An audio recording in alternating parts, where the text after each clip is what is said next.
So it's been an eventful day today, hasn't it, Dave? Yes, it has. Stress.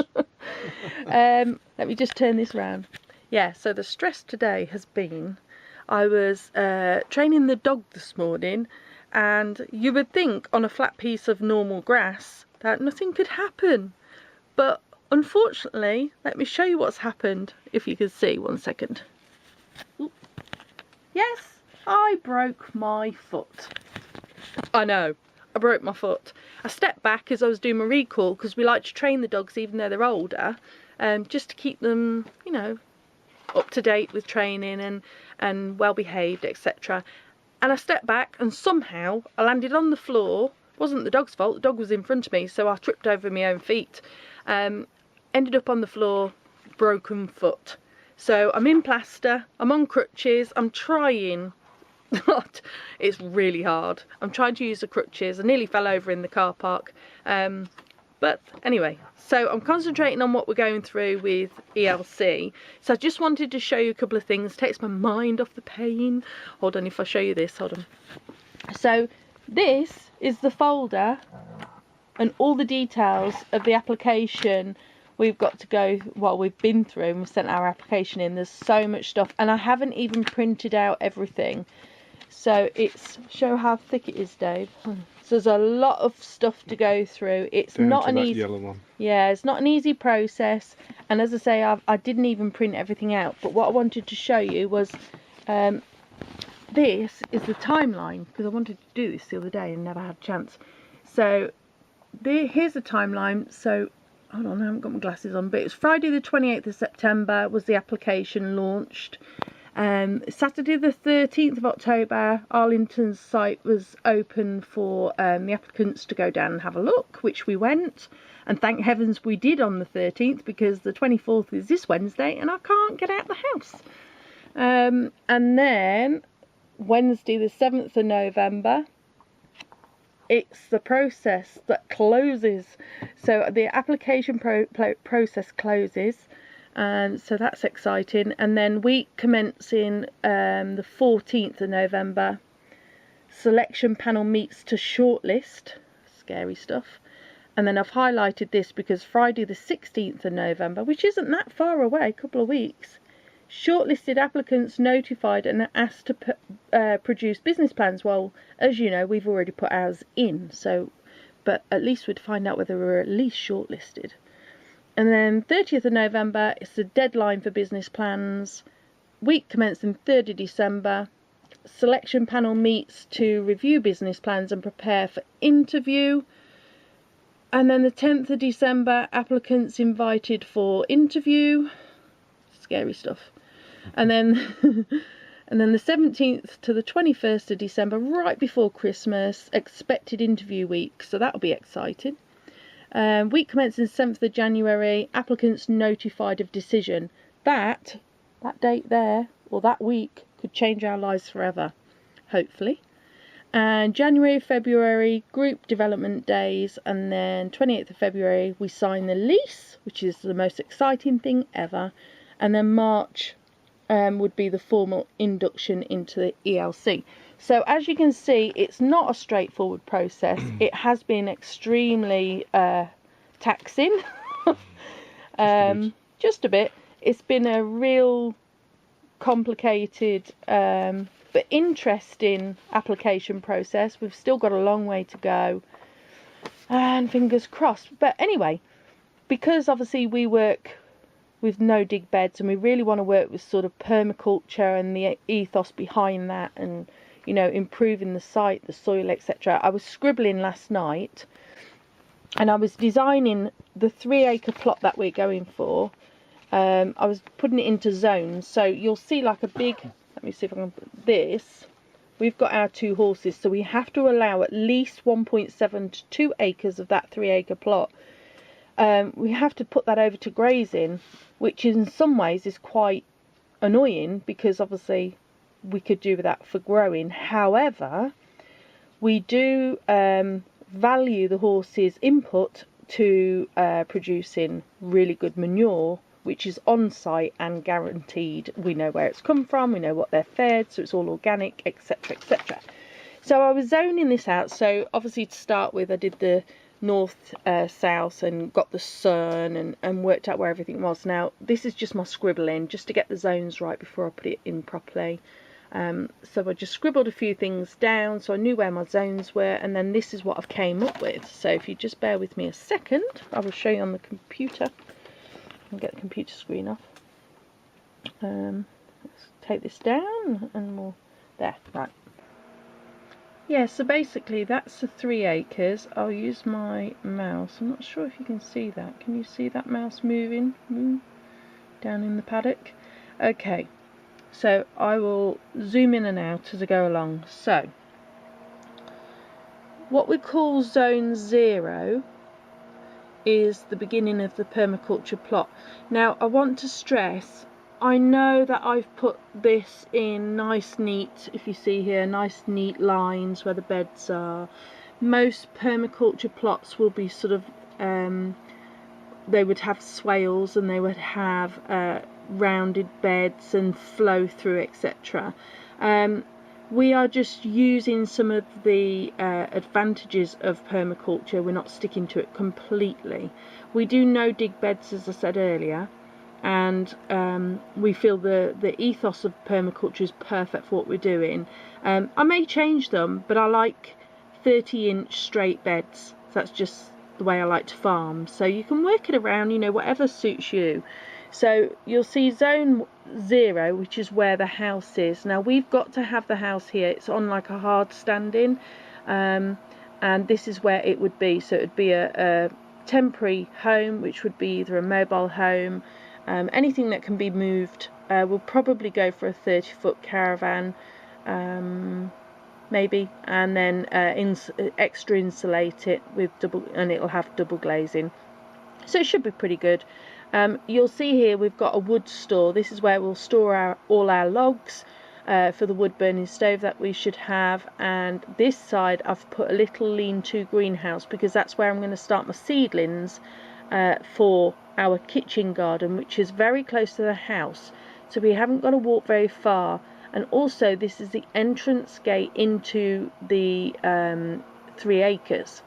So we've got the house, we've got the wood store, we've got the seeding greenhouse, and we have our own private garden. Now, the reason I did this garden, and most people don't, they just get straight in, they make the most of their land, and they put their veggies straight into the front of, you know, at the front of their houses. Now, from experience, we know that if you've got your growing right in front of your house, no matter how lovely it looks, you can't switch off. You can't get any time out and you can't get any peace, because you'll be sitting there. Let's say you've got a veranda or a porch on the front of your house. You'll be sitting there looking at all your veggies here, thinking, that needs weeding, that needs doing, that needs weeding, that needs doing, and you never get peace.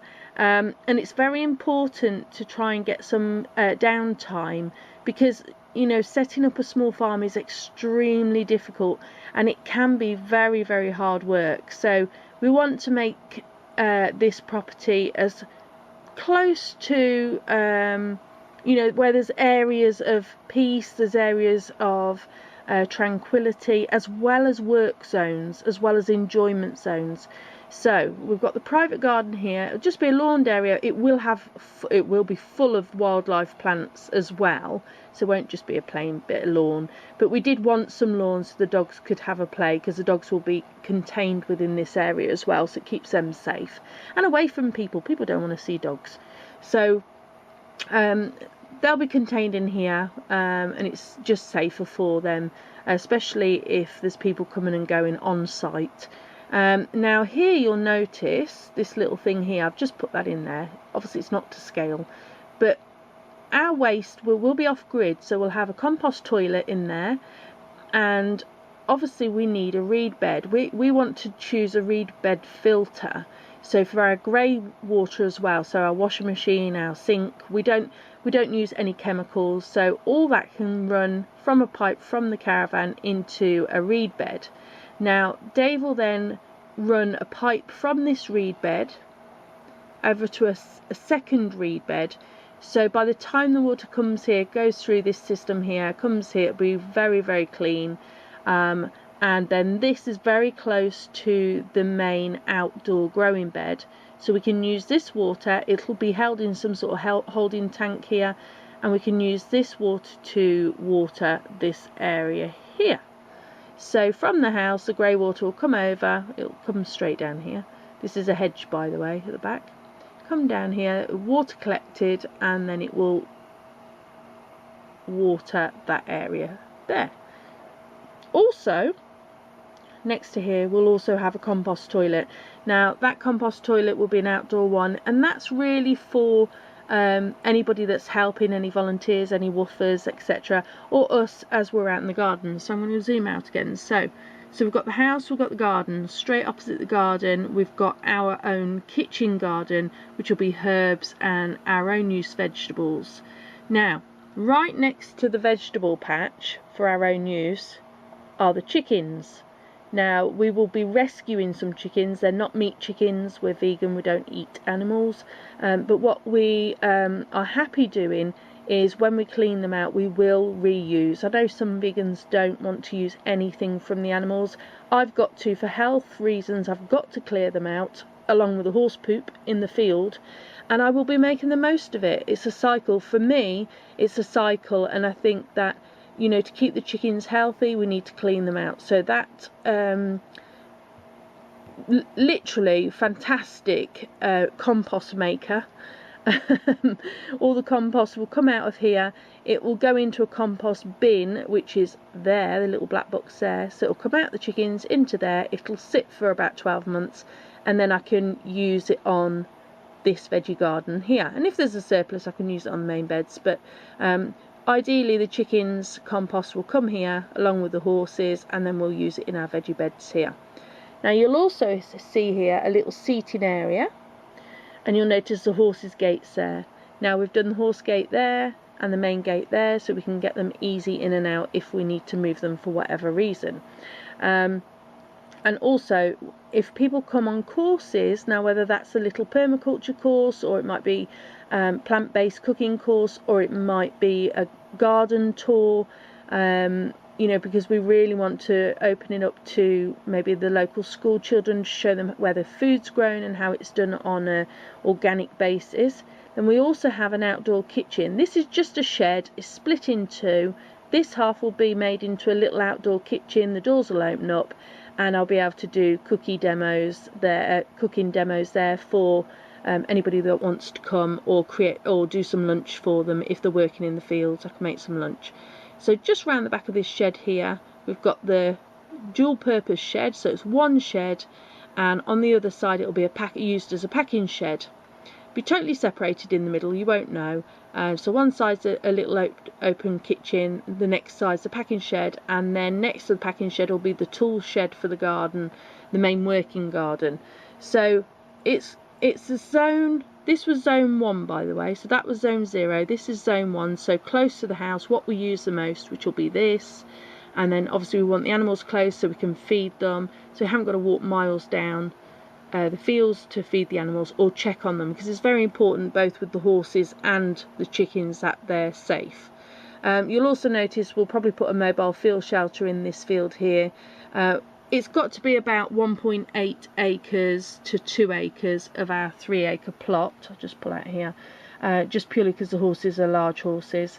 One of them's very elderly. When he does unfortunately go, which they will do eventually, we will be able to take some of this land back and then further our food forest. That's what the hope is. So we'll do a thinner strip and create more food forest there. We do have to be careful if we do get the plot, because there is, from over here, there is a power cable that goes underground and it cuts straight across this field, and you can't plant trees across or anywhere near that because obviously the roots can damage it. And so having it as a paddock actually works quite well, because we haven't got to worry about planting the trees on the area that we are going to be growing on. Now our main growing is going to be done into these 2 polytunnels. Hopefully we'll get planning permission for 2 good sized polytunnels here on site. Now notice the tool sheds next to the polytunnels, tool sheds next to the main growing area, so that's really important, and the packing shed, and then we can come straight from the packing shed out of zone 0 and off to the market. So it's all laid out on a permaculture basis, so we've got everything in zone 0, zone 1 which is close to the house, zone 2 which is the main working area, because that's the time we'll spend, you know, a lot of time in as well. And then this is all a wildlife hedge along here, by the way, with lots of winter berries. It's already got lots of berries on. So we've got the main growing beds outside there, the 2 polytunnels there. One will have all our microgreens and the other one will have various polytunnel plants such as tomatoes and baby leaves. And then again next to the polytunnels on this side we'll have another compost area, because here in zone 3 this is where our edible flowers will be. So we will be growing lots and lots of edible flowers. It'll look really pretty at the end of the bed, but it does have a function. So zone 3, it isn't so labour intensive, so that's why it's there. And also we've got the compost bin there, because we'll need that when we start changing flowers and, you know, clearing up 1 year's and going into a next. And then beyond zone 3 we've got zone 4. Now there is already a drainage pond at the moment. Well, when we went down on the 13th it was empty, but it is there, and it's the runoff from the solar field that comes into there. What we are planning on doing, because it is very large and it's not got any water in at all, it's clay bottom, we're going to make that slightly smaller so that it will fill up, and we'll do some swales and we'll direct the water down into it, so it's just a little bit better for the draining of the field. And now in zone 4 you'll notice I put little butterflies and apples, because it will be a food forest. We will plant lots of different fruit trees, we'll create lots of habitat for wildlife, and the wildlife will also pollinate the flowers, so that brings them further up our plot, and then obviously into the veg garden with lots of pollinators there, and then obviously there'll be flowers up here as well. So this is really key to the whole plot really. We will tent them in and hopefully they'll do their work, but also we'll attract lots of species with the pond and with all the fruit trees. Now you'll notice I put a little house there. It's not a house, it's just we're probably going to put like a little decking area with a table and chairs, just to make it somewhere you can, if you want to escape for an hour for your lunch, or half an hour if you get half an hour. I know me and Dave are going to be very busy, but if we can steal half an hour, just come and contemplate what we're doing. Put a little deck there, just a piece of wood, base bottom, sitting over this pond, and we can sit and look at what we've planted, what we're going to plant next, and you know, sometimes you just need a bit of time out. So I think that would be a really nice area to do that. So that will be a wildlife pond. We will plant in the pond as well lots of beneficial plants for the wildlife too. So wildlife area here with all the lovely fruit trees, so fruit forest. And then I've just put zone 5 here because on this back end here this will be all wildflowers and anything wild it'll be even more wild than this bit. And there's also a pond already in the corner there, right within some trees. Now it's really overgrown, it's dried out slightly, the drains are, you know, like the drains around the site aren't working properly, so we'd have to clear all those and get it flowing again into this, because I think this was like an original runoff from the other fields, and then because it was all overgrown they just thought it'd be too much trouble to clear it all out, we'll just dig this. But what we're going to do, we are actually going to video, if we do get the plot, we're going to clear this front end here, because there's lots of lovely trees, lots of sheltered, and we're going to clear it so it actually works again, because I would imagine it's very, very good for wildlife. So this will be our really wild area over here. Then we'll have the fruit orchards, etc. The flowers in zone 3, the main working area, outdoor leaves, baby leaves there, and then obviously our polytunnels. We've got a little compost, we've got our packing sheds which aren't too far away from the main gate, compost loo outdoor, the public area here if anybody comes to visit to do courses, etc., the chickens, and the horse field. So as you can see, it all ties in. I think we've planned it quite well. Oh, I nearly forgot then. Also, if you look at this, I've done the north, south, west and east, so that you can get a gist of which way the site sits. So it sits south, almost south, so it's perfect plot. We will plant hedging along here, and on this end, because this is where the north cold wind comes in, we'll be pretty sheltered with the trailer here. I'm saying trailer, sound American now. The mobile home here, but we are going to plant hedging along here, so a bit of a windbreak, and that will also protect that veg garden there. So we will have a bit of a windbreak here and windbreak down this corner here. The neighbour, I'm just doing it here, sits there. Their home will be here, and their land sort of goes like on a triangle here, if that makes sense. So at least it gives them some privacy as well if they want it. And also you'll see I've put here, oops, higher summer sun in yellow. So the wider circle is the higher sun, so the sun will come round like this, and then the little sun in the middle is the lower winter sun. So it just gives you an idea of how the land lies. It's very important to do that and just see where the sun's coming in, where the wind's coming in, and you know how you can protect your fields. It is clay soil. It's very, very compacted at the moment from what we could see. We are going down to Tolhurst on the 3rd. I'll be on my crutches, so I hope I can get around. And we'll be doing a soil sample day, so we'll be having a look at soil, and we do have some soil ready to go from this site, so we'll see what he says.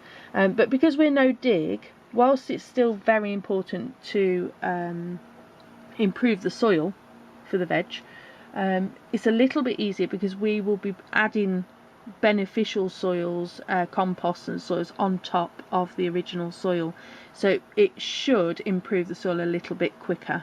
And with the input after, you know, sort of 6 to 12 months of the horse poop and the chicken poop, we should do really well. So we'll see how we go. But anyway, I mean, you know, we're right at the early stages of trying to get the land. We might not even get it, but I found this really beneficial, just sitting, you know, playing away on the computer and looking at where north is, where south is, where the wind comes in, how we get the wildlife in, what we're going to do with the ponds. And it was really beneficial to see how we could lay it out where it was both practical and viable for us as a business to make sure we can earn our living off the land on only 3 acres. But actually, when you look at it, because I have to give so much over to the horses, our plot would be you know, a lot smaller than 3 acres. I mean, we will be farming on, you know, probably an acre, maybe a little bit over an acre, which is perfectly doable if you've got the intense farming that we have. Thank heavens, that's what we do for, you know, for our farming, the microgreens and baby leaf. So we can make that work on, you know, we can make it work on half an acre probably if we're really clever. But I think for me, yes, the business can work on next to no ground, but this is really important because this sits with me well. You know, we really, really do want a wildlife area and a food forest. So yeah, so it works really well. If you've got any ideas, you think we can improve it in any way, you know, please do let us know, because it's early days, as I say. We might not get it. I'm hoping we will. But it would be really interesting to get anybody else's input on how they think it would be better laid out.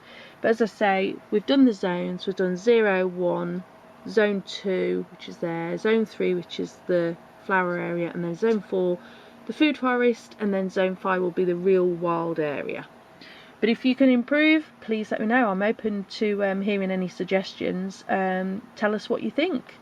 And fingers crossed, we get the land and everything goes to plan. I mean, who knows? And I'm going to go now because my foot's hurting, and we will speak very, very soon. So thank you so much for watching, and hope to speak to you soon, and we'll keep you updated if we hear anything. Take care. Bye.